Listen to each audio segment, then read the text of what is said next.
Given us a brief that we're going to try and stick to over the course of the next kind of 40 minutes or so. And again, thank you for everybody, or to everybody who's shown up this morning. Let me just get rid of the message here. Yeah. So anyway, this is us. A couple of you will know us on the call.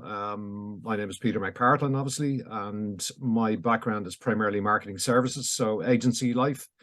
Ad agency, media agency, radio stations, and various other places in between, and working for various kind of brand owners and marketing organizations over the course of kind of a 40-year career. And my accomplice on the indie list is the original founder, and that's Una. Say a little bit about yourself.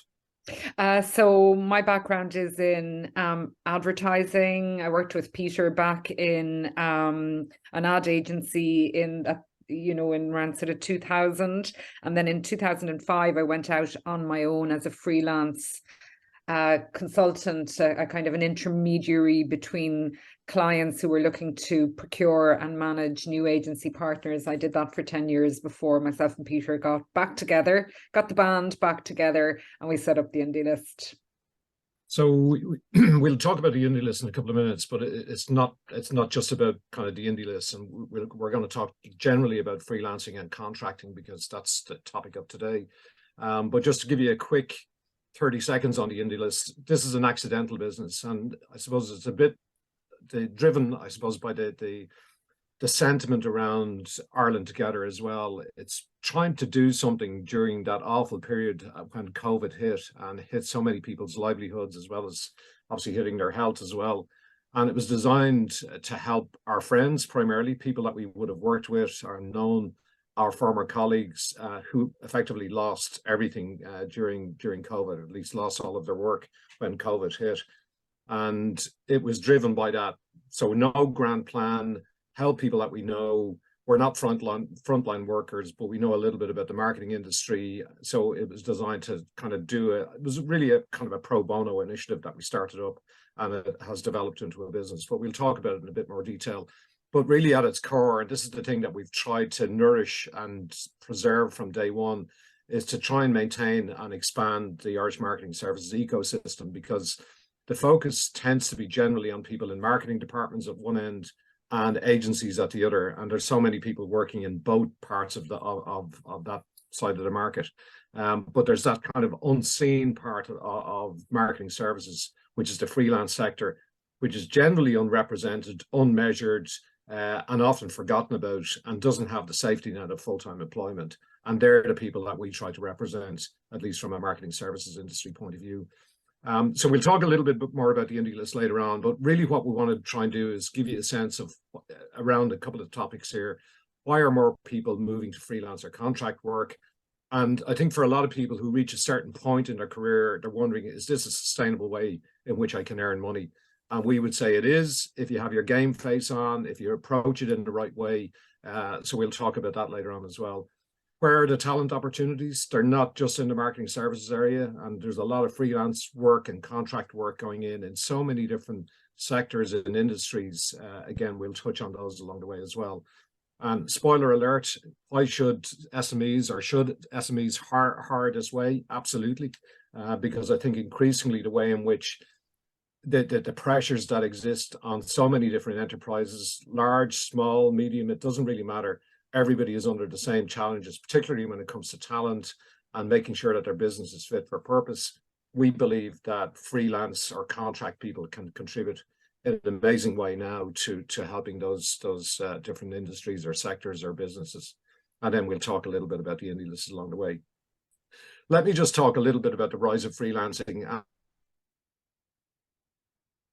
And it's kind of hard to get a handle on the amount of people who are freelancing in the Irish market. And freelancing as a word or as a descriptor has a fair amount of negative connotations, we know, because we've heard that back from freelancers. So some freelancers don't like to regard themselves or be labeled as such, because I think for a lot of people who hire or think about hiring freelancers or think about freelancers, they tend to think cheap, low-skilled, desperate, side hustle, moonlighters, all of those kind of negative words. And they maybe think of people who have less skill or less productive than maybe full-time employees. How far from the truth that actually is. And certainly in our experience of just that marketing services sector alone, we know it's completely the opposite, that these are people who are generally very much driven, very experienced, very committed, and really come with their game face on 9 times out of 10. And I think, because we were FTEs for a long period of time in their careers, that isn't always the case for people who are in the kind of normal workforce. And with remote work, more and more jobs are now being outsourced to contract people or freelancers. So the so-called 9-to-5 jobs are quickly becoming a thing of the past in many sectors. So just to give you a sense, we've tried to put our own numbers on the freelance market here. If you take self-employed people for a start, the labor force official number is 340,000 people. Now, not everybody who is self-employed is a freelancer, because you have business owners within that figure as well. And clearly they employ people, you have tradespeople and so on.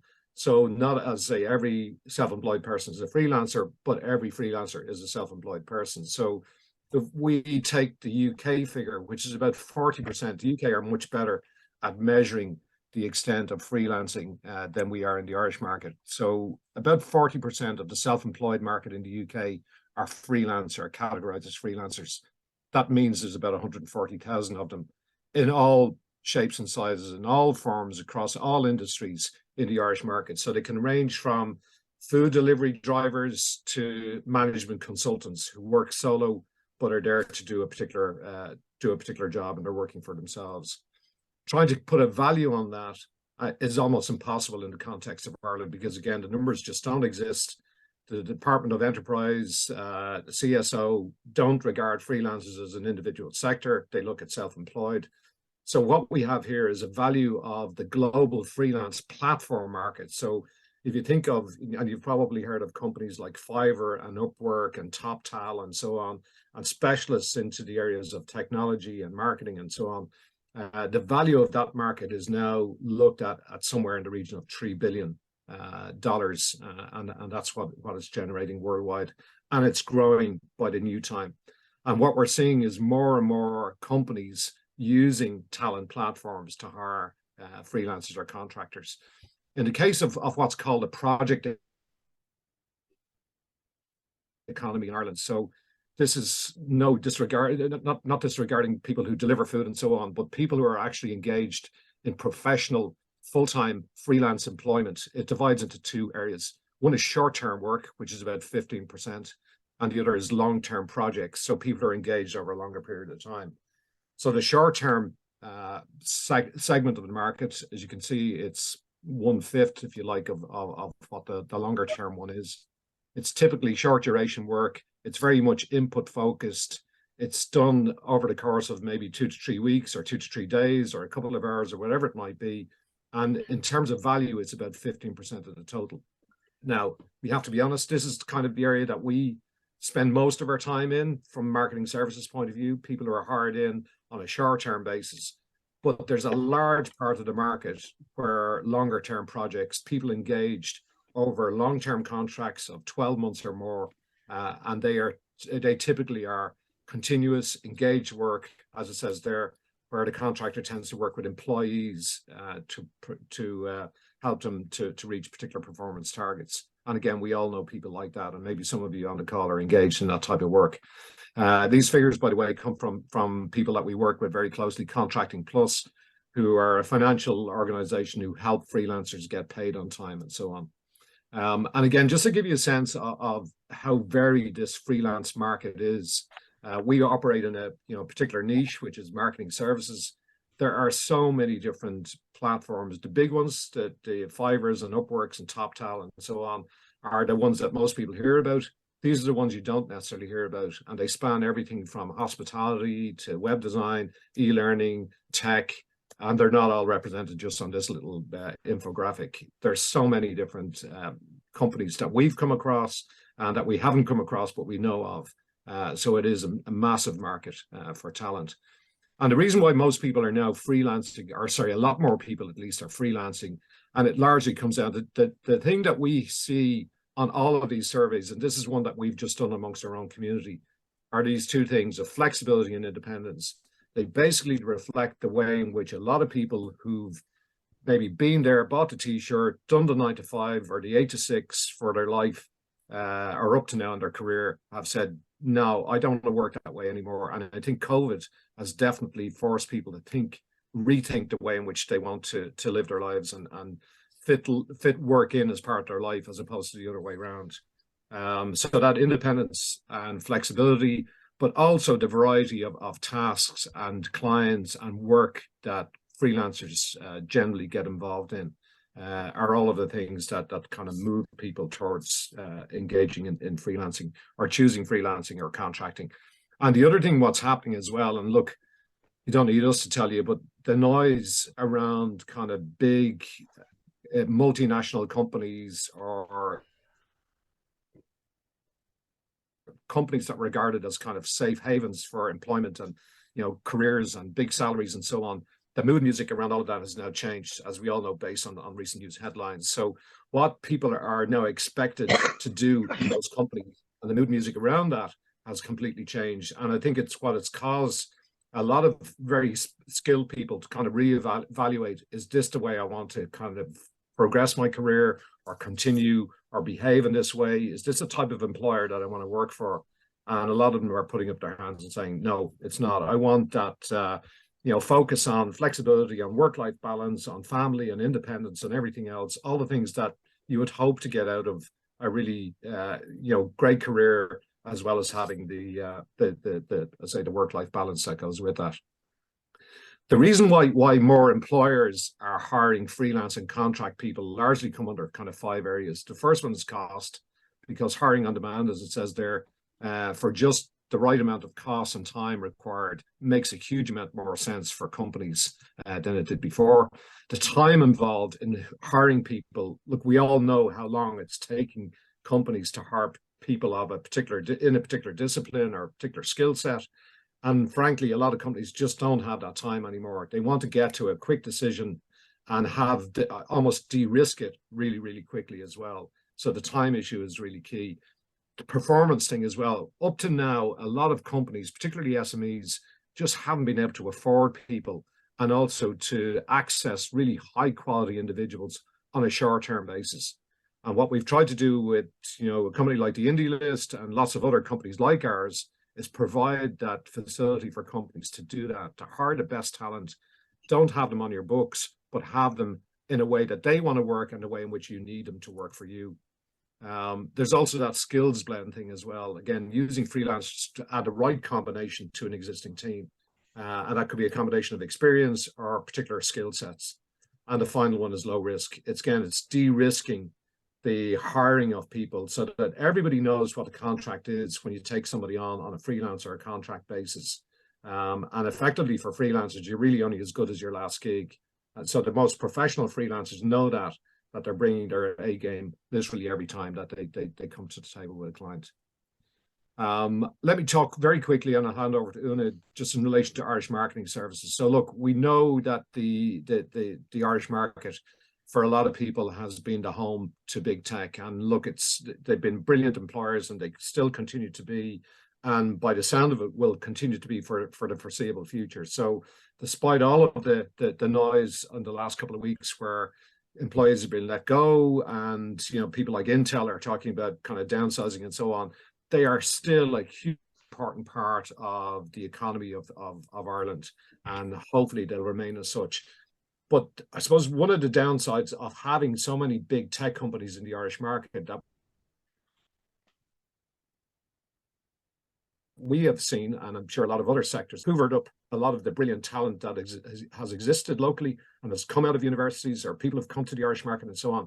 So a lot of SMEs and startup companies just haven't been able to access that talent. And now what is happening, or what's literally happened over the course of the last couple of months, is that there's a lot more talent available to companies for the first time that they just weren't able to access before that. And when you accompany that with the creative nature of the Irish market and the creative nature generally of Irish people, look, all of these people, all of the kind of images that I'm showing here in this chart. But Ireland has a brilliant reputation for creativity. and also has increasingly a brilliant reputation for commercial creativity. So if you can marry the kind of tech availability and the tech base of talent with that kind of creative talent, then you have a potential for a huge amount of power attached to people who are working in both of those spaces to be attractive to startup companies, Irish companies who previously couldn't afford them. So what we estimate in terms of the Irish marketing community, there's about 30,000 people now employed in marketing, and I put inverted commas around marketing because marketing varies from a whole range of different types of people, very, very skilled marketing consultants, brand managers, marketing directors, so client-side marketeers, into more kind of general agency marketeers, so people who are very much involved in everything from advertising, public relations, event management, sponsorship, digital marketing, so many different people, and it too has grown.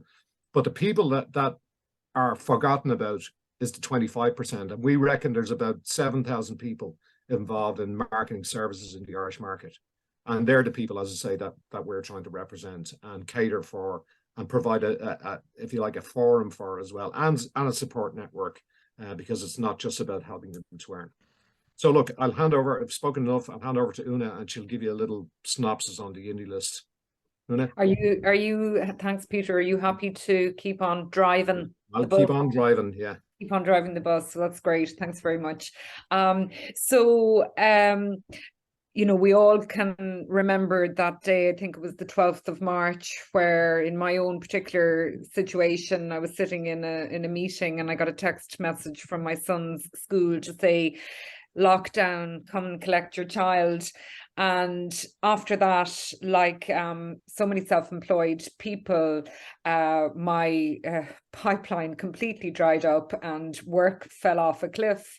As Peter said, you know, this business happened accidentally, and that is absolutely true.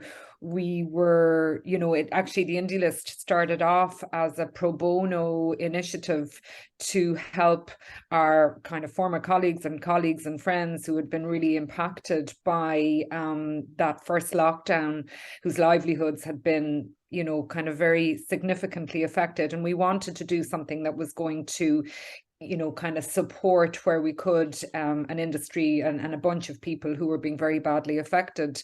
But the reaction to that pro bono endeavor was so unbelievably strong that we sort of had no choice but to turn it from a pro bono initiative and into a business. And so we officially launched it on the 4th of July 2020, obviously US Independence Day and other Independence Days all over the world. So we sort of hijacked that concept for our own nefarious ends.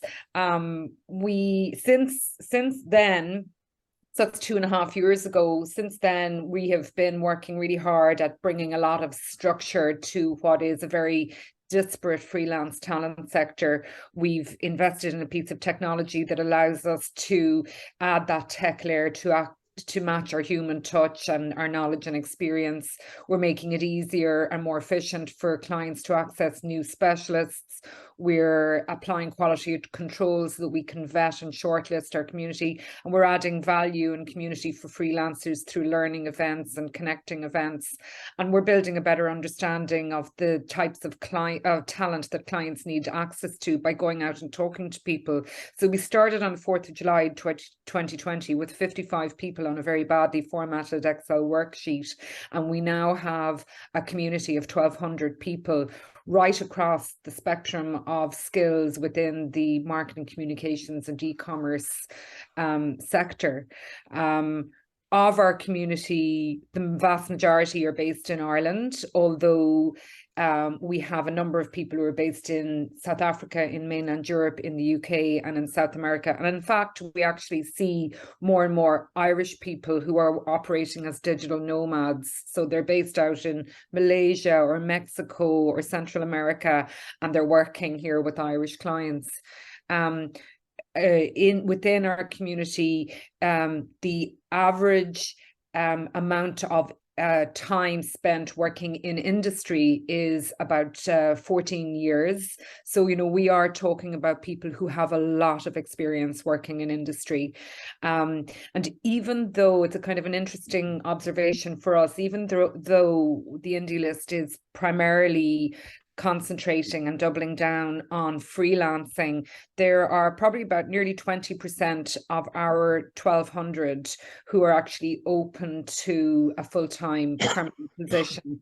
And of course, if we can facilitate those matches, we will of course do so.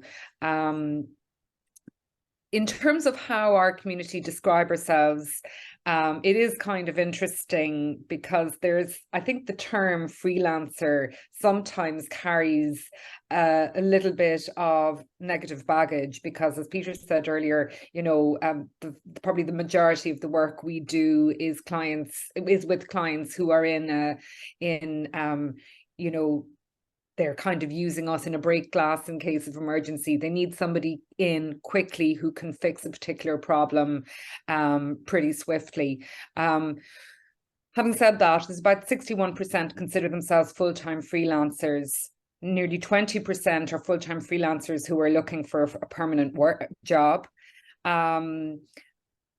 About 17% of them have a full-time job but are side gigging. So they're doing work in the evening or at weekends. And then 16% consider themselves industry consultants. They're probably replicated in that 61%, the full-time freelancer, but they don't identify as a freelancer because the work that they're doing is more probably strategic and more long-term. And then finally, we have a number of people who are signing up with us who are students just coming out of college and related courses who are freelancing on the side. And that's actually a very interesting area for us, because what we want, you know, our overall ethos is to support and nurture the marketing communications ecosystem. And with that in mind, it makes absolute sense for us to try and nurture and encourage and support that new generation of creative thinkers who are coming out of the colleges right now. So that's a very big area for us. But, you know, we don't have quite the A to Z of roles within the indie list, but we've got the A to W. So we've literally got everything right through creative, digital, project management, some increasing amount of more sort of tech roles, which is kind of interesting. I'd love to maybe have a conversation with George offline about that, but we're seeing a number of people signing up who are maybe coming out of the big tech companies. So it's really kind of interesting to see the quality of people that are coming to us, because even though we had, you know, a very quick sign up when we started off, first of all, the quality of the signups probably weren't brilliant. Whereas as we've continued to build the business and build what we call a kind of a lighthouse brand that is the indie list, by putting on like really high quality events, we're attracting a higher quality of talent to us. And when we do that, obviously we then are able to kind of attract a higher quality of client to us, somebody who's really sort of serious about hiring really, really good talent. And they come to us because, I mean, Peter's already told you why we do what we do, and it is to nurture that ecosystem. And how we do that is by providing easy access to vetted talent very quickly. And by talent, we mean everything from thinking to creating to ideating to doing to reporting and so on. And, you know, we keep it really, really simple. That's what we're here to do. We're here to provide opportunity to our community and choice for our clients. And we work with a fantastic range of corporate clients. We work a huge amount within the agency world as well, like advertising agencies, design agencies, PR, experiential, and so on, which aren't reflected in this chart. What we wanted to show you here was the type of clients that we're working with. And, you know, they range from very kind of big organizations like Leia and Permanent TSB, right down to startups like Finca, which Louise would be very familiar with, and some of the smaller businesses that are being spun out of Enterprise Ireland. So it's a sort of a very wide range of different clients that we have. And we really believe that we're only sort of scratching the surface in terms of what the potential for the indie list is within SME Ireland. That's going to be very much a big part of our focus for next year.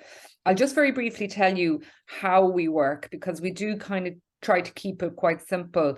We are not a self-service platform, so clients can't go in and just have a look at our 1,200 people and decide who they want to pick for a particular role. Our USP is around the extent to which both myself and Peter are very personally involved in, number one, understanding what the client requirement is, and then number two, making sure that we can match that requirement with people who are best placed to address the particular problem. So when you're working with the indie list, you'll never get like 20 CVs or 20 profiles of people who might be right for the job thrown at you. What you will get is maybe the 2 or 3 who we believe are absolutely right for you. And that belief comes from, number one, our understanding of your requirement, and number two, our understanding of the individual. So a client comes to us, the first step is a client comes to us with a brief. They tell us about the particular project that they need help on, as well as what budget they have available and the timelines. Now, sometimes the client comes to us and they're not entirely sure of what they need. And that's also great, because in that situation, either myself or Peter will sit down with them and we will pick it apart a little bit and help the client articulate what their requirements are and then take it from there. We then go back into our platform and we create a sort of a long list of possible contenders that match that brief. We go and speak to them all about the particular role and assess the extent to which they are right for it. And then we create a shortlist, which we then send on to the client and allow them to review that and decide who they want to meet. We then make those introductions and we get out of the way, allowing the client and the freelancer or the consultant to discuss the scope of work and agree the various details that need to be agreed at that time. Once the client has decided that they want to engage with the freelancer or the individual, we jump back in with contracts. So we have a contract with the freelancer, and then we also have a contract with the client. Nothing onerous in there at all. It's just, you know, we've been working very hard over the last number of months on getting our governance kind of shipshape and up to date, and that's something that's like really, really important for us. And then the only time really we kind of connect back in is to do all the billing. So the client onboards us as a supplier and we run the freelancers through our system. So we bill the client. We receive an invoice from the freelancer. We apply a markup to that. We then invoice the client the total fee, which includes the freelancer's fee and our markup. And then what we ask for is payment within 2 weeks so that we can minimize any cash flow problems for the freelancer. Once we get paid, we try to pay the freelancer within 48 hours of getting paid. We've nothing to be gained by holding on to that money. Sometimes it just takes us a little bit longer to get through that admin aspect of the financial payments and so on. You know, we set up the indie list as a way to help freelancers find work, but also to help them with the trickier aspects of operating as a self-employed person. You know, there's great freedom and flexibility associated with being a freelancer, but it's not without its challenges. Peter, if you don't mind, yeah, if you can, you know, so it ranges from, you know, the flexibility and the independence of being your own boss.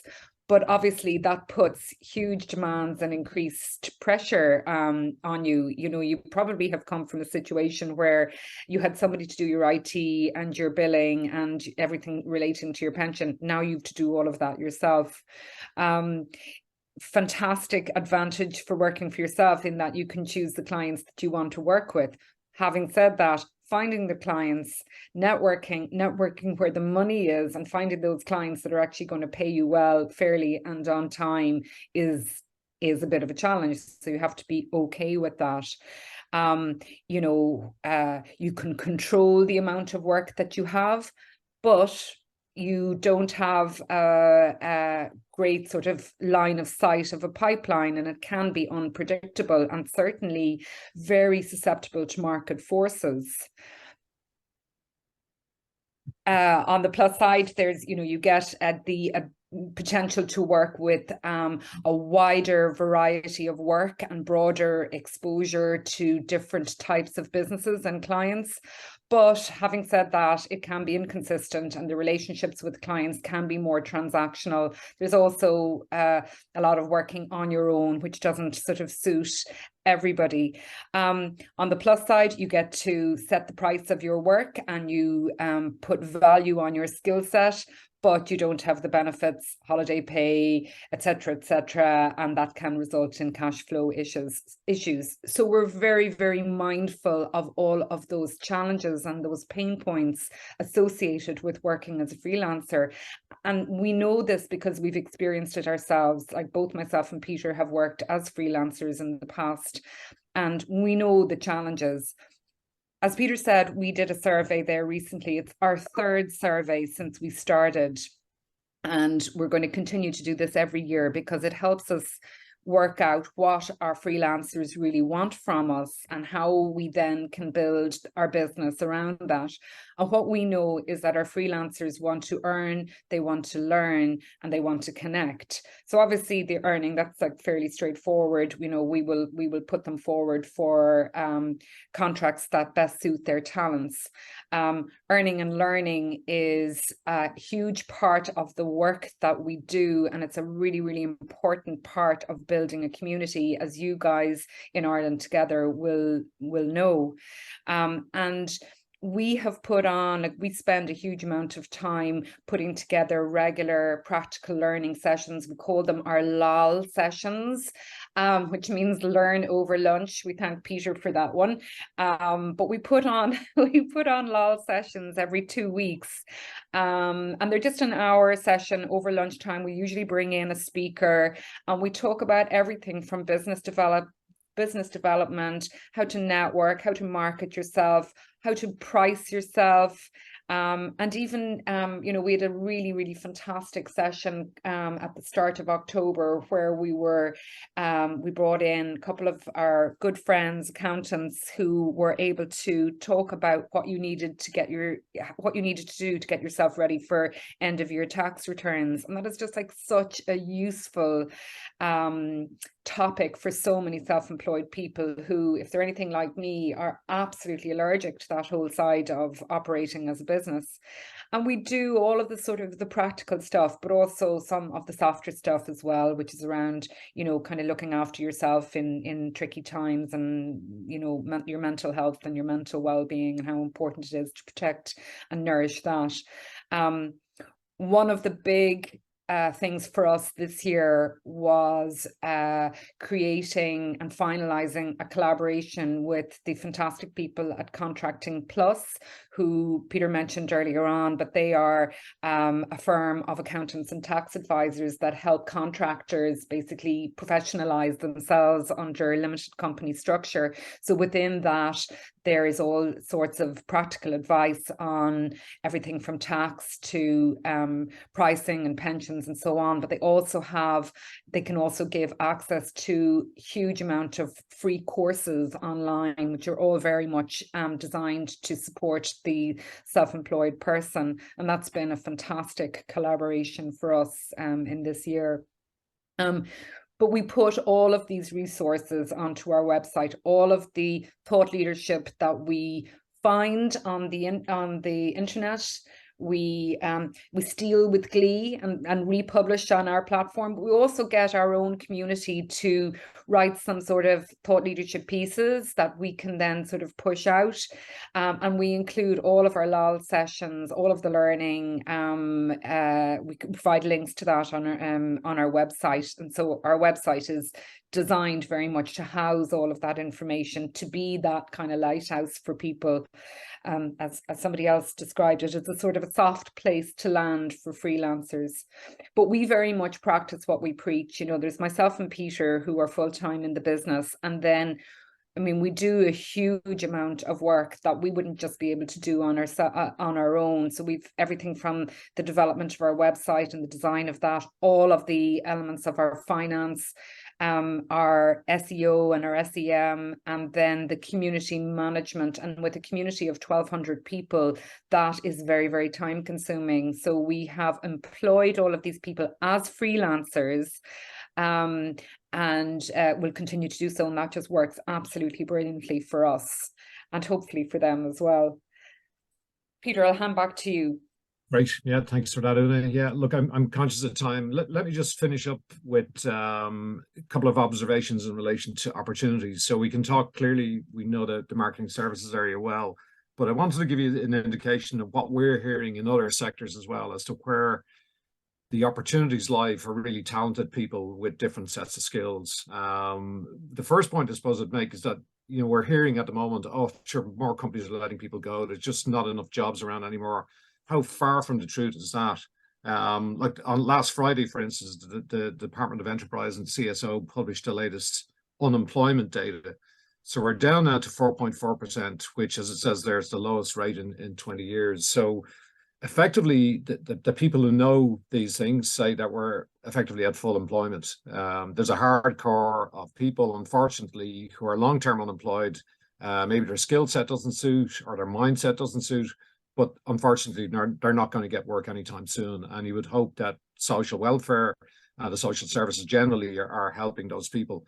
But by and large, there was another survey also produced last week by Hay, the big recruitment agency, and they said 90% or over 90% of employers that they're dealing with have experienced a skill shortage in the last year. And look, we all know, we can all tell tales, I'm sure, to endorse that particular point.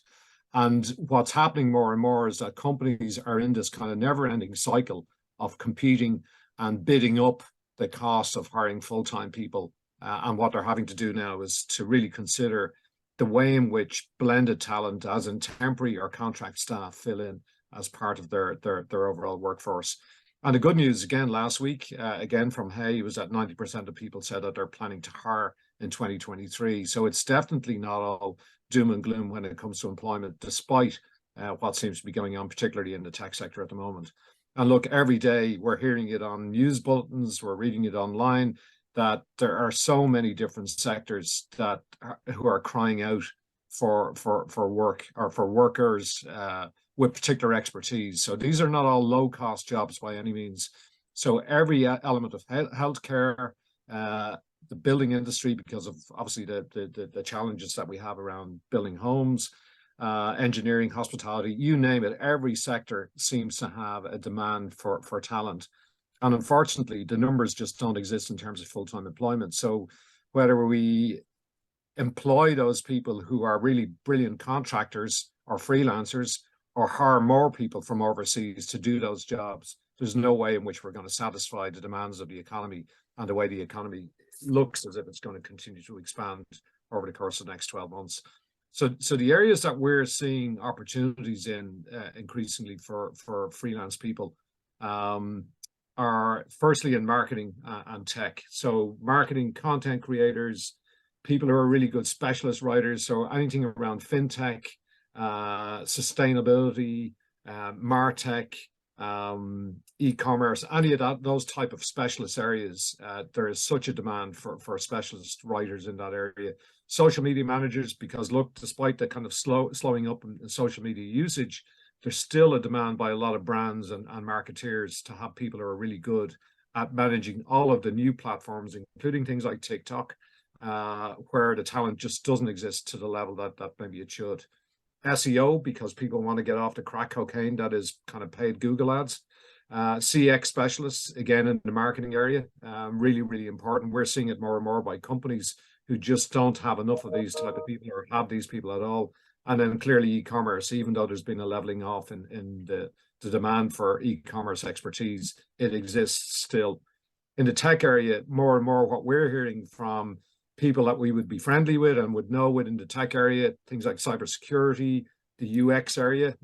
As of yesterday, we had a demand from two companies who are looking for UX specialists in that area, data analysts, and then increasingly things like AI. As we know, it's going it is growing, it has grown, and will continue to grow, and basically spill into so many different sectors over the course of the next couple of years. And then cloud computing specialists as well is what we're hearing are in high demand. The other areas that we're picking up again from related companies like ourselves are virtual assistants, people who can manage a kind of an office remotely, or manage a team remotely, or manage a company remotely, and handle all of those necessary day-to-day tasks that maybe business owners can't manage themselves. Accountants and bookkeepers, every day we get a request from a freelancer saying, do you know anybody who can manage or help me to manage my small business? I can't afford to have them on a full-time basis, but I really need somebody who knows their way around revenue and VAT and all of the other things associated with running a business. Videographers, and this is not just marketing videography. This is people who want, events filmed, content produced for their websites on a regular basis. Graphic designers, people who are capable of managing things like Canva designs, simple designs that, again, a lot of companies just can't do themselves, but need to bring in those skills from time to time. So there's so many different areas and so many different opportunities for really good quality freelancers that we think that this trend is going to continue.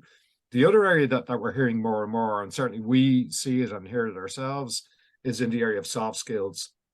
If you're capable of managing projects and those skills are transferable, then you'll be employed in so many different categories. If you have the communications abilities, if you have that emotional intelligence that allows you to kind of build relationships and knit relationships together between clients and their suppliers or their customers, then that counts for an awful lot, alongside all of those other things that I mentioned there, collaboration, networking, and so on. Is this a sustainable way to earn money? This is a figure that we picked from Contracting Plus, and these people have a big measure on the total market as opposed to just the marketing services area. So across people who are engaged in full-time contract work, the average daily rate is now at €565. I'm not sure if you can read this particular chart, but I'll send it on later on. But it ranges from people who are contracting in the areas of public administration, who are earning on a daily basis somewhere around €760 per day, down to people who are involved in admin support services, €339 per day, and other scientific activities. But the average in there is somewhere around the kind of 550, 560 mark. And that doesn't matter whether you're working on long-term projects or short-term projects. That seems to be the going rate for professional contractors who are engaged over a period of time. Now, it's a bit different in the marketing services area.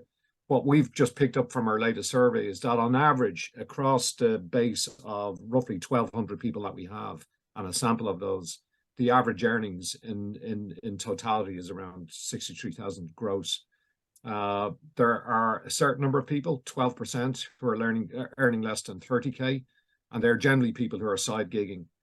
And then you have, I won't say the majority, but a large percentage of people who are earning over 70K per annum. And generally, as Una said, there are people who are maybe later in their careers, who maybe their face doesn't fit, their age doesn't fit, they've been maybe not told it, but they're effectively been discriminated against in previous employment that they had, and have chosen this way to work because it suits the way in which they want to live and work now, and they can still earn a decent amount of money on the back of that. So to get to the final slide, does a blended workforce make sense? I said it at the start, and spoiler alert, yes, it absolutely makes sense, because increasingly the way in which companies and small businesses now have to compete, having full-time employees is brilliant, and we're not anti-full-time by any means. I mean, we've been full-time people for so long, but as that kind of economic uncertainty grows, then it is definitely a perfect time to rethink the way in which you can structure your team, structure your workforce, engaging the best talent across so many different areas. And there are so many benefits, from that quicker access to talent, a broader talent pool, greater cost control, but also think about the qualitative benefits as well. Introducing new people into a team, even for a short period of time, just increases that diversity, makes it easier to get to market quicker or get a project done much, much quicker than depending on your own existing team to do that, because maybe the skill set just doesn't exist. So it's much more reflective of the way in which people want to work, but also the way in which companies need to work and need to structure themselves, given the challenges that now exist. Thank you for listening. Thank you, folks. That was so informative. I'm sure we have a ton of Q&A. From my point, let me just add everybody back, and I'll just take the spotlights off you guys. Thank you. Thank you, John. We can now, hopefully, we're still recording. So there we go. Everybody's on screen now. So I can edit out any Q&A if anybody wants to keep anything private. But one of the things I was thinking about as we talk about freelancers, and we experience the same in our community, is how do you determine the good from the great? Yeah, it's will I take that, Peter? I wish you would. Yeah, it is very, very tricky. You know, when we were building this, we were building it on the back of our own experience in the industry. So our understanding of clients, but also our knowledge of people, and where they were good and who was particularly good, and maybe who needed to, maybe somebody who got a must try harder in their report card. But we, when we started off, first of all, we said, look, we're going to screen and vet and curate this talent across a number of different lenses. So everybody that we put forward needed to be, very much experienced in their own field, would have work to evidence that, to back that up, would be well endorsed within the industry that they operate in, very dependable and really good to work with. Because we just said, look, we just want to put people in who are really good at what they do, that are going to go in, add value, be good to work with, and leave the client kind of missing them when they leave.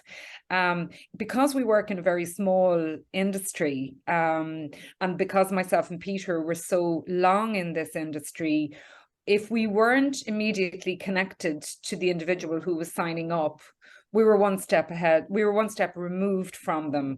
And in that situation, we were just able to pick up the phone and to talk to somebody who was able to kind of vouch for this particular person. But in response to that, we developed a very kind of robust onboarding process, where it probably takes the individual maybe only about half an hour to sign up and answer all of the questions. But the questions are structured in a way that allows us to elicit the type of information that we need in order to be able to make an assessment on how good this person is. They have to include their resume. They have to include a link to their website or their online portfolio in the event that they are, kind of very much in the creative field. And we will always follow up with, we've asked for 2 referees, so we'll always follow up and contact those referees and get a sense of the individual in terms of their overall performance and attitude. And then when we are satisfied that this individual meets the standards that we have set in the indie list, only then will we put them forward. So, for example, it's really surprising for us that that a huge percentage of our creative community don't have their own website. So if there is somebody who calls themselves a graphic designer or a web designer and they don't have a website, we will not put them forward for a job. And we encourage everybody, and we will help people to get to get that aspect of their profile improved. But the expression, you can lead a horse to water. Yeah. We can't do it for them, and we need people to hustle and be really, really serious about that themselves, but we can only go so far.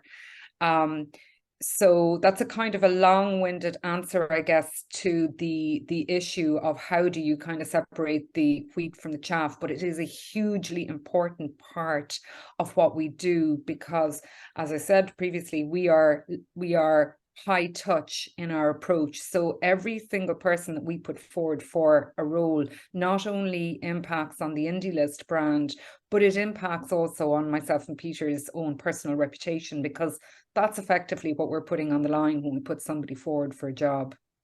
We've been very lucky, Joanne, to date. We've done about, I think, about 600 different, small, medium, large type of jobs or projects, or put people into those roles. And we've had one situation where it hasn't worked out, as in the client has got a bad experience, but also the freelancer had a really bad experience with the client. So unfortunately, it was a match it was a match made in hell.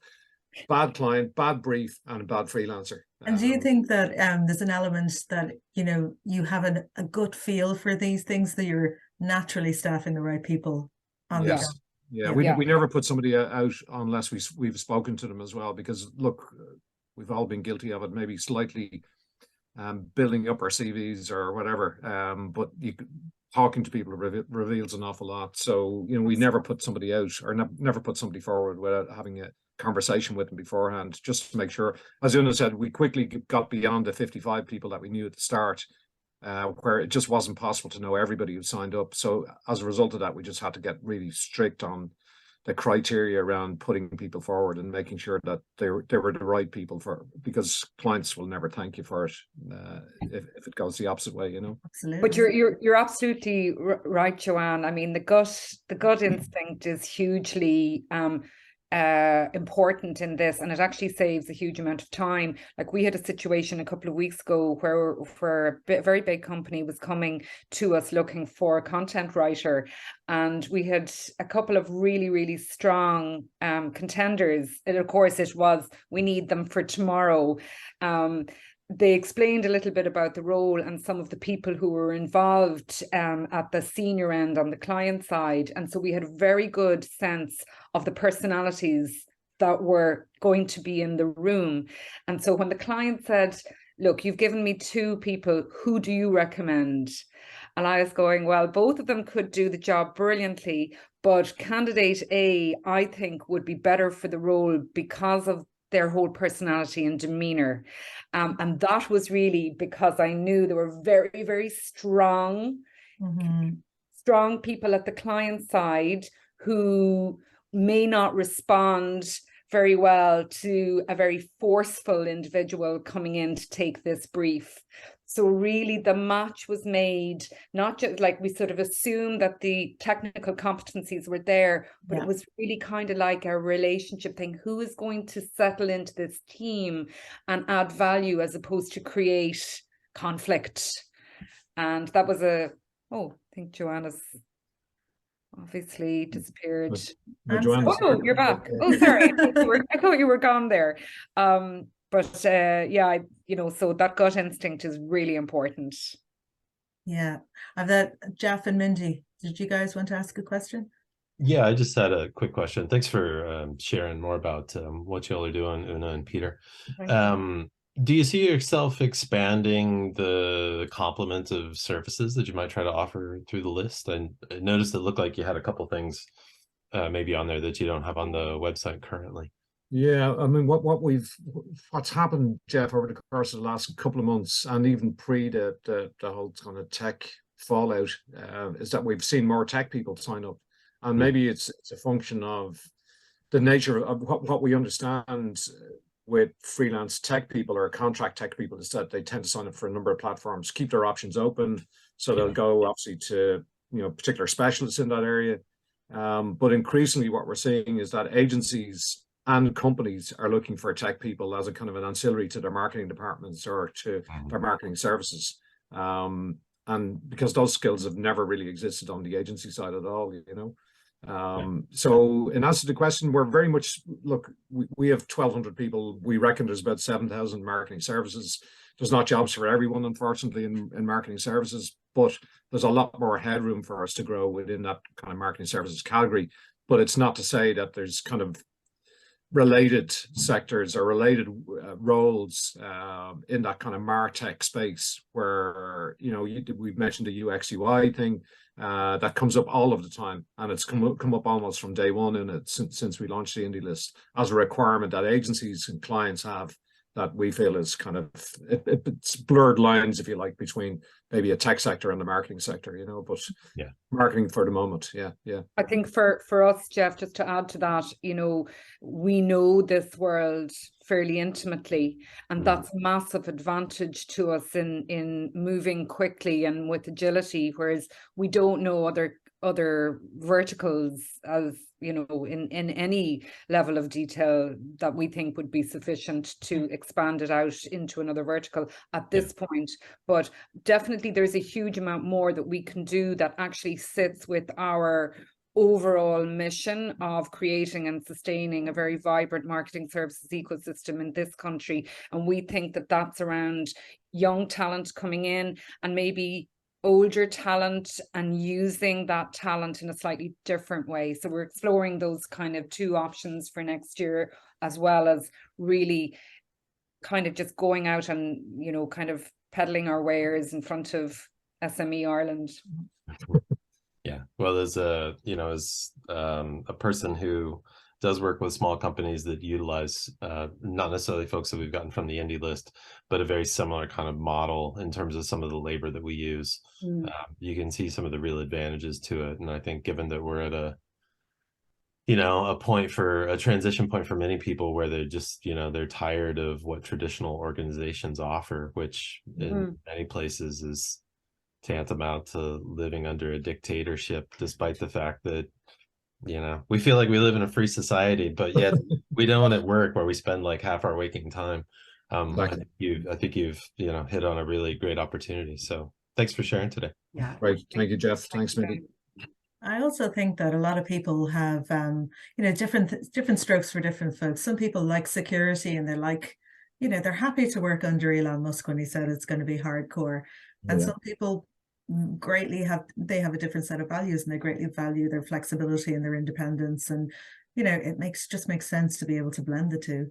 It's whether organizations, policies and practices and processes can support that area, I think, is the question going forward. We spent a fair amount of our time, Joanne, on that point, just people coming to us and saying, look, I'm thinking of going freelance, and we tried to do it today as well. Look, this isn't just a walk in the park, you know, it's a competitive market out there, no matter what sector you're in, and some people are just not kind of configured to work on their own or to work for themselves, you know.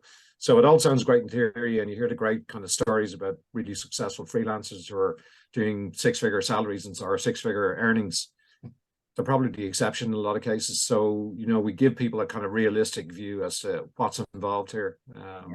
So, you know, we really encourage our people not to just sort of sit back and wait to get work from the indie list, to go out and really hustle hard, you know, hunt in packs, join up with other freelancers, and, you know, we just sort of say, look, to be successful in this world, you need to kind of build your own personal brand and become known and distinctive for offering something that people want. And so yeah, people really the people who get work from us tend to be the people who are constantly, you know, getting in contact with us, engaging with the platform, responding to emails and responding to messages, and then just like really hustling hard, because it is tough. It is very tough, and you need to be kind of wired for that sort of uncertainty, and not very many people are.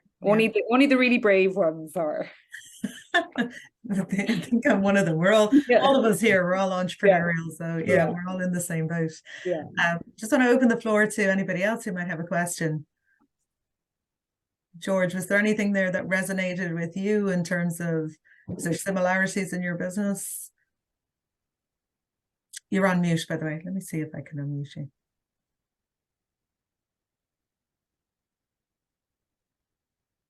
Yeah. Apologies.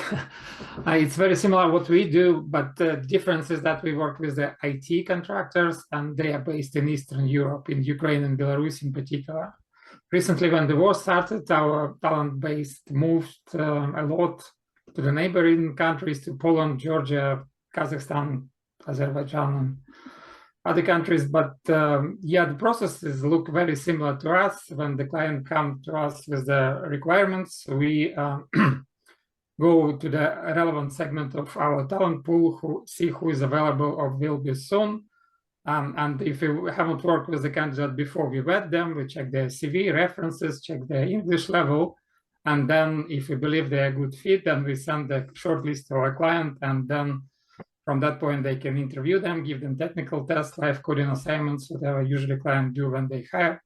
And after that, we start with the trial period, 4 weeks. And after the trial, if everything goes well, we work on the ongoing basis. So very similar model. Right. What we have. Model that works. Yeah. Yeah, we should maybe organize a chat at some stage to share our highs and lows. Absolutely. Yeah. Maybe the other difference is our client base is mostly North America and UK. Okay, amazing. Not only Ireland. Okay, brilliant. That's incredible. I'll drop you a note about that separately. Yeah, truly a global company there, George. Yeah. It's been a good maybe 2 years for us. And like you said, that there was a challenge. The COVID time was a challenge for your industry. It was a boost for our industry. So that, before the COVID, the most rejection we heard from our client is that we only hire in-house. And after that, everyone started from the big companies like Google and Facebook and Amazon. They started to hire remote, and everyone else followed the course. Wow, that's fantastic. I love the way you kind of call yourself a concierge service. That's what we do. We help clients to find the right candidates. Yeah, excellent. Well done. Any more questions on the floor? No, well then I will wrap it up. Yeah. We'll post this on YouTube once I get a chance to process it, and for anybody who didn't make it today. But thank you so much, Peter and Una. It's a fascinating story. You started, I think, just a couple of months after we did. We were the 1st of April. Ours is April Fool's Day and your Independence Day, so there must be something in it. And we're all still here standing and trying to create a sense of community in a very similar kind of offering. So really appreciate you being part of the community and coming along together today. Thanks, Joanne, and thanks, Louise, as well, and the rest of the group. You know, Mindy, I know, and Jeff are involved. So the work that you guys have done as well has just been amazing. And for us, again, it was just one of those organizations or initiatives that were set up that, as you say, very complementary to what we were doing, but also just helped us as well, and just kind of learn from each other along the way. And that's what we're all about. That's what it's all about. Yeah, we're smarter together. Yeah, exactly. Yeah. Thank you so much, guys. Right. Thank you very much, guys. Everybody. Have a good day. You too. Bye-bye.